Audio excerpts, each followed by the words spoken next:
주 예수님의 은혜가 함께 하시기를 빕니다. 오늘도 하나님의 은혜를 사모하는 가운데 우리에게 주어진 하루의 삶을 살아갑시다. 그러면 사도신경으로 우리의 신앙을 고백하고 아침 예배를 드리겠습니다. 나는 전능하신 아버지 하나님 천지의 창조주를 믿습니다. 나는 그의 유일하신 아들 우리 주 예수 그리스도를 믿습니다.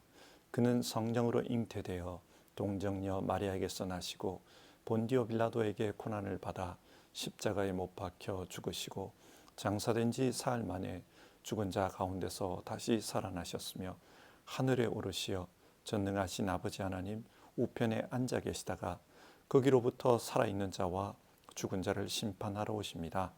나는 성령을 믿으며 거룩한 공교회와 성도의 교제와 죄를 용서받는 것과 몸의 부활과 영생을 믿습니다. 아멘. 오늘 읽을 말씀은 스가랴서 9장 9절부터 11절까지의 말씀입니다. 스가랴 9장 9절에서 11절 주어진 말씀을 받들어 읽겠습니다.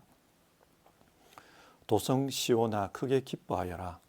도성 예루살렘아 환성을 올려라. 내 왕이 내게로 오신다. 그는 공의로우신 왕, 구원을 베푸시는 왕이시다. 그는 온순하셔서 나귀 곧 나귀 새끼인 어린 나귀를 타고 오신다. 내가 에브라임에서 병거를 없애고 예루살렘에서 군마를 없애며 전쟁할 때에 쓰는 활도 꺾으려 한다. 그 왕은 이방 민족들에게 평화를 선포할 것이며 그의 다스림이 이 바다에서 저 바다까지 유프라테스 강에서 땅끝까지 이를 것이다. 너에게는 특별히 너와 나 사이에 피로 맺은 언약이 있으니 사로잡힌 내 백성을 내가 물 없는 구덩이에서 건져낼 것이다. 아멘. 스가랴서는 학개서와 거의 비슷한 시기에 기록이 되었습니다. 그러므로 학개서와 스가랴서의 시대 배경은 똑같습니다. 어제 살펴본 것처럼 유대인들이 바벨론 포로에서 돌아온 후 무너진 예루살렘 성전을 다시 세우려고 했습니다. 그런데 이미 그 땅에 살고 있던 이방인들이 격렬하게 반대합니다. 성전이 건축되면 유대인들이 그 성전을 중심으로 결집할 것이고 그러면 이미 그 땅에 살고 있는 자신들에게 손해가 될 것이기 때문에 반대한 것입니다. 그래서 16년 동안 성전 공사가 중단된 채 시간만 흘러가고 있었습니다. 이때 하나님께서는 학개와 스가랴 선지자를 보내 성전 건축을 독려합니다. 하나님의 집을 다시 세우라고 했습니다. 스가랴서는 이런 내용이 기록되어 있습니다. 그러나 스가랴서는 이런 성전 건축과 관련된 내용만 기록된 것이 아닙니다. 스가랴서는 총 14장으로 소선지서 가운데 가장 분량이 깁니다. 그 긴 내용을 구분해 보면 크게 두 가지인데요.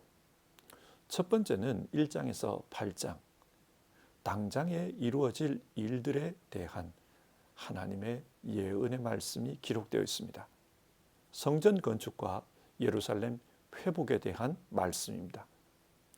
그리고 두 번째 부분인 9장에서 14장은 먼 미래에 일어날 일들에 대한 말씀입니다. 자, 그러면 먼저 첫 번째 내용부터 살펴보도록 합시다. 하나님은 자기 백성에게 돌아오라고 말씀합니다. 1장 3절인데요. 만군의 주가 말한다. 너희는 나에게로 돌아오너라. 만군의 주가 말한다. 나도 너희에게로 돌아간다. 만군의 주가 말했다. 여러분, 주께로 돌아오는 것이 어떤 것입니까? 이들은 하나님을 떠났던 것입니다. 그런데 이제 하나님께로 돌아와 하나님과 함께 살자. 하나님께서 그렇게 말씀하십니다. 하나님과 함께 사는 것은 진심으로 하나님을 믿고 하나님의 백성으로서 살아가는 것입니다. 하나님과 함께 사는 것, 이것의 구체적인 표현이 성전입니다. 성전은 하나님의 집 아닙니까?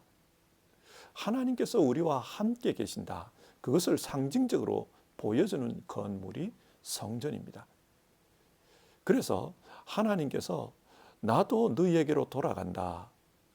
그러면서 유다 백성에게 성전을 지으라고 한 것입니다.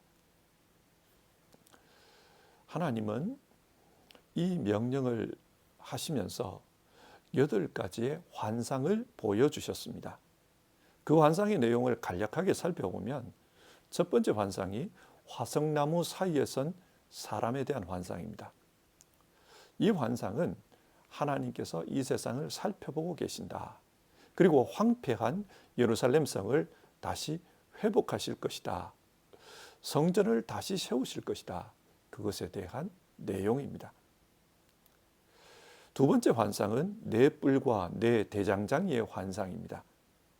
이 환상은 유다와 이스라엘을 세상에 흩어지게 만든 그 네 나라를 네 대장장이가 꺾어버릴 것이다. 그렇게 말하고 있습니다. 이스라엘 백성을 멸망시키고 세상 여러 곳으로 흩었던 그 민족들을 하나님께서 벌하시겠다는 것입니다. 그리고 이스라엘을 다시 모으려고 하십니다. 세 번째 환상은 측량줄을 잡은 사람에 대한 환상입니다. 하나님께서 자기 백성을 돌아오게 하고 그래서 고향 땅에 다시 살도록 하겠다는 말씀입니다. 예루살렘과 유다 땅을 회복하게 하실 것을 이 측량줄을 통해서 보여주는 겁니다. 네 번째 환상은 하나님의 제사장 여호수아를 깨끗하게 해서 그를 통해 일하겠다는 내용의 환상입니다. 그리고 그때 새싹이라고 불리는 한 사람을 보내 함께 일하게 하겠다고 하시는데요. 이 새싹은 여호수아 제사장과 함께 유다를 재건할 스룹바벨을 가리킵니다. 다섯 번째 환상은 순금 등잔대와 두 올리브 나무 환상입니다. 순금 등잔대는 예루살렘 성전을 상징합니다. 그러니까 하나님께서 예루살렘 성전을 다시 세우겠다는 말입니다. 그때 두 올리브 나무, 즉 기름 부음을 받은 여호수아 대제사장과 스룹바벨 총독을 통해 이 성전 건축의 역사를 진행하겠다. 그런 뜻의 환상입니다. 여섯 번째 환상은 날아가는 두루마리 환상이고 일곱 번째 환상은 뒤주 속의 여인 환상인데요. 이 두 환상은 이스라엘의 모든 죄악이 심판을 받을 것이다. 그 죄악이 제거될 것이다. 그것에 대해 말하고 있습니다. 그리고 마지막 여덟 번째 환상은 네 대의 병거 환상입니다. 이 병거는 전쟁을 상징합니다. 그러니까 지금까지 전쟁을 통해 이스라엘을 멸망시켰던 그런 민족들을 하나님께서 이제 징벌하겠다는 내용입니다. 하나님께서는 이런 환상들을 통해 예루살렘이 회복될 것이다. 그것을 말하고 있습니다. 과거 예루살렘은 죄악과 불법으로 가득 찼습니다. 그래서 하나님께서 심판하신 겁니다. 하지만 하나님께서 예루살렘을 회복하시면 그때는 이 예루살렘이 성실한 도성, 그리고 성전이 서 있는 그 시온산은 거룩한 산이라고 불리게 될 것이다. 그렇게 말합니다. 그렇게 되면 그때에 예루살렘 성 안에는 하나님의 백성이 넘쳐날 것입니다. 부강한 나라가 된다는 말입니다.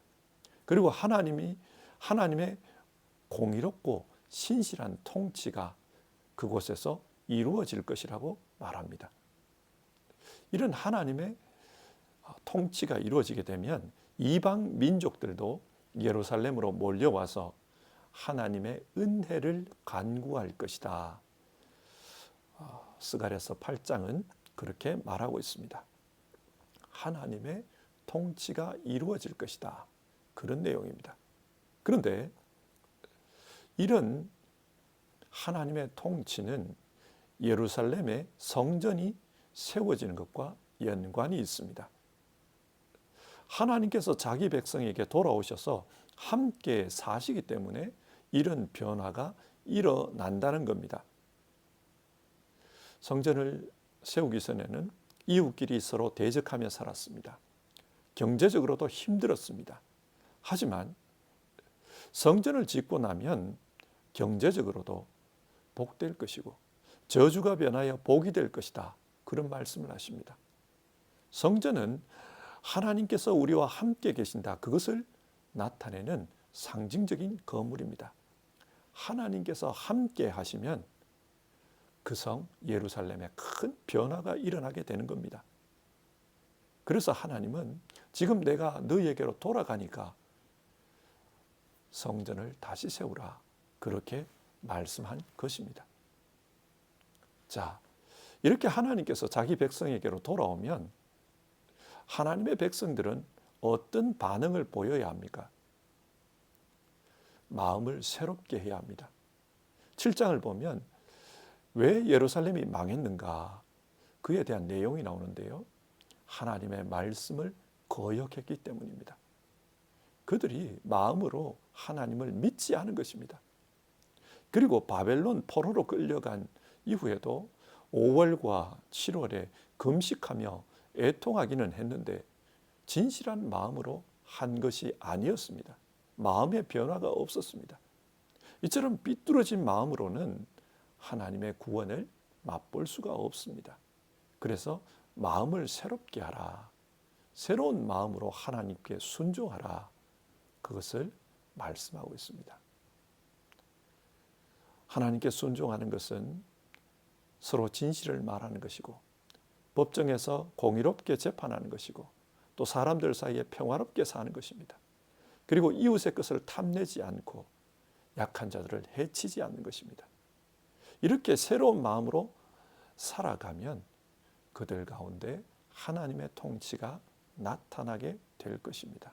또 하나님의 축복이 임할 것입니다. 스가랴서 1장에서 8장은 이런 회복에 대해 말씀하고 있습니다. 하나님께서 다시 돌아오신다. 그러니 하나님의 집 성전을 세워라.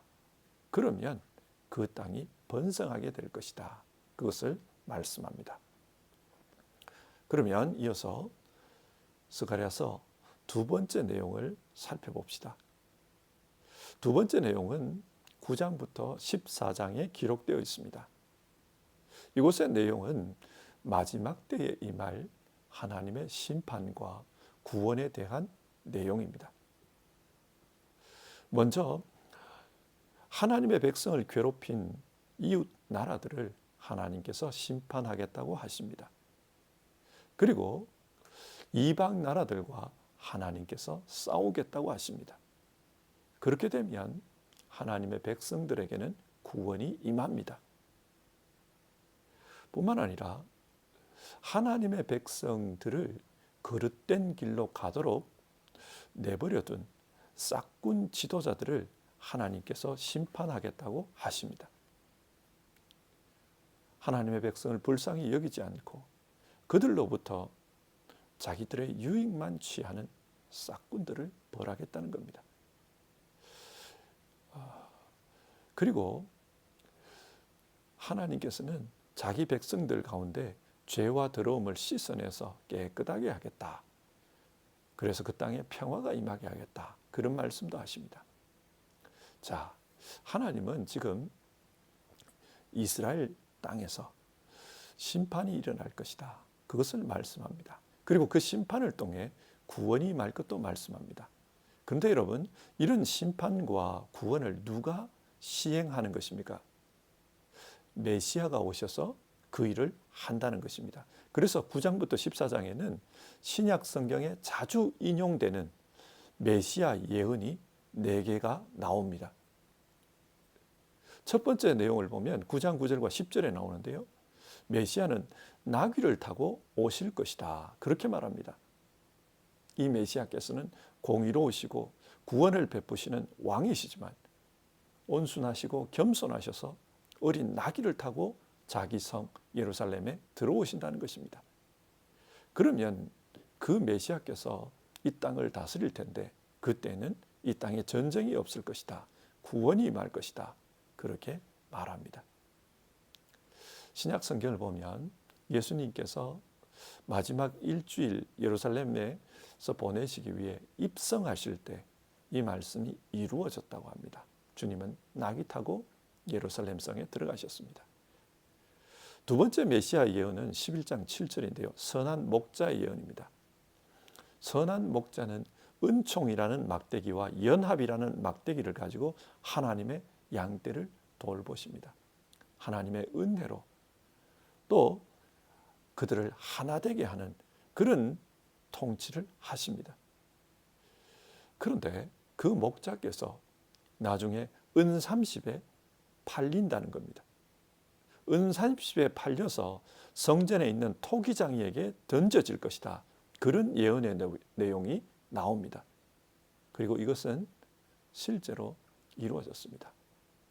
가룟 유다가 은 30에 예수님을 팔아 넘겼고 그리고 그 돈을 성전 그 돈으로 토기장이의 밭을 샀다. 그런 내용이 나옵니다. 세 번째 예언은 12장에 나오는데요. 마지막 때 하나님께서 은혜를 구하는 영, 용서를 구하는 영을 부어주실 터인데 그러면 사람들이 자신들이 찔러 죽인 메시아를 보고 애통해할 것이다. 그 말씀이 나옵니다.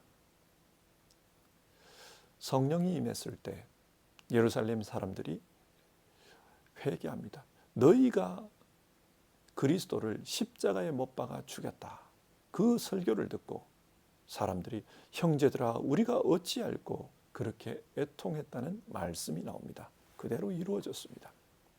네 번째 예언은 13장에 나오는데요. 가라 내 목자를 쳐라 그리하면 내 양떼가 흩어질 것이다. 그런 말씀이 나옵니다. 예수님께서 순환 받으실 때 예수님을 따르던 제자들이 다 흩어졌습니다. 이 말씀도 그대로 성취되었습니다. 이처럼 9장에서 14장은 먼 미래에 메시아께서 이 땅에 오실 것이고 그 메시아께서 오셔서 세상을 심판하고 또 구원하실 것이다. 그런 내용이 기록되어 있습니다. 이것이 스가랴서 두 번째 내용입니다. 자, 이상의 내용을 한번 정리해 보겠습니다. 오늘 성경이 말하는 것은 참 신앙은 하나님과 함께 살아가는 것이다. 그렇게 말합니다. 그래서 하나님과 함께 살기 위해서 하나님의 집, 성전을 지으라는 것입니다. 스가랴 시대 하나님은 무너진 예루살렘 성전을 다시 세우면서 자기 백성과 함께 살아갈 것을 말씀했습니다. 하나님과 함께 살기 위해서는 하나님의 집에서 예배하는 것, 그처럼 하나님의 말씀으로 사는 것, 그 말씀에 순종하는 것, 그것이 요청되었습니다. 그렇게 되면 사람들이 복을 받을 것이라고 했습니다. 그런데 이 성전은 상징적인 것입니다. 그러면 실제 성전이 누구이냐? 스가랴서 후반부에 나오는 메시아이십니다. 예수님은 자신의 몸을 성전이라고 했습니다. 메시아께서 성전입니다. 하나님의 집입니다. 그래서 그곳에서 하나님께서 자기 백성과 만나 함께 살아가십니다. 예수님 안에, 예수님의 몸인 교회 안에서 하나님과 우리는 함께 살 수 있습니다. 자, 이 말씀을 우리에게 적용해 봅시다. 오늘 우리에게 신앙이란 무엇입니까? 신앙은 하나님과 함께 살아가는 것입니다. 마치 구약의 성도들이 하나님의 집 성전에서 예배하며 하나님과 함께 살았던 것처럼 우리 역시도 하나님의 성전이신 예수 그리스도 안에서 하나님을 섬기며 살아가는 것, 그것이 신앙입니다. 우리는 가족들과 한 집에서 살지 않습니까? 그처럼 하나님과도 그렇게 함께 살아가는 것, 그것이 중요합니다. 어떻게 함께 살아갑니까? 영적 제사장이 되어 하나님을 예배하면서 살아갑니다. 또 하나님을 섬기면서 살아갑니다. 오늘 우리 모두 하루의 삶을 살면서 하나님, 나는 하나님과 함께 살겠습니다. 내 몸이 하나님의 성전입니다. 예수 그리스도 안에서 하나님과 함께 사는 내 몸이 하나님의 성전입니다.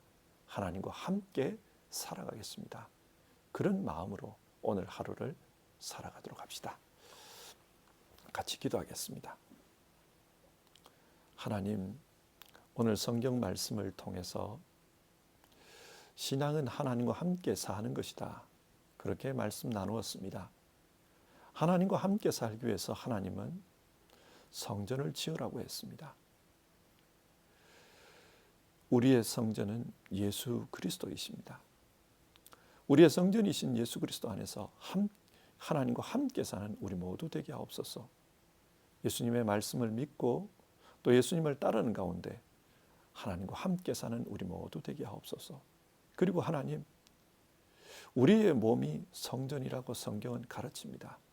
우리의 삶 가운데 하나님과 함께 살아갈 때 신실하게 사는 우리 모두 되게 하옵소서. 하나님 앞에서 신실하게 하나님과 함께 사는 우리의 삶이 되도록 성령 하나님 인도해 주시옵소서. 예수님의 이름으로 기도드립니다. 아멘. 오늘 하루도 우리 자신이 하나님의 성전이라는 것을 기억하고 그렇게 살아갑시다. 주님 가르쳐 주신 기도로 아침 예배를 마치겠습니다. 하늘에 계신 우리 아버지, 거룩하게 하시며 아버지의 나라가 오게 하시며 아버지의 뜻이 하늘에서와 같이 땅에서도 이루어지게 하소서. 오늘 우리에게 일용할 양식을 주시고 우리가 우리에게 잘못한 사람을 용서하여 준 것 같이 우리 죄를 용서하여 주시고 우리를 시험에 빠지지 않게 하시고 악에서 구하소서. 나라와 권능과 영광이 영원히 아버지의 것입니다. 아멘.